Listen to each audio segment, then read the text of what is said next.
Bầu ươm cây sơn Tây mã hàng in trên sản phẩm là 30, 28. Bầu có kích thước đo thực tế là đường kính miệng 25cm, chiều cao 20cm và đáy 20cm. 1 kg bầu được khoảng 28 đến 30 chiếc. Màu đen luôn giữ cho bộ rễ trong môi trường mát mẻ, tạo điều kiện cho cây phát triển một cách tốt nhất có thể. Bầu có độ bóng, độ bền cao, dẻo dai, chịu nắng tốt. Trên thân và đáy bầu được đục lỗ để thoát nước, giúp cây không bị úng khi mưa nhiều.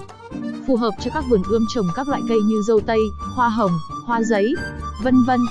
Quý bà con mua hàng xin liên hệ theo số điện thoại Zalo 0977939072 hoặc truy cập fanpage Chậu Nhựa Mềm Ươm Cây Sơn Tây ạ.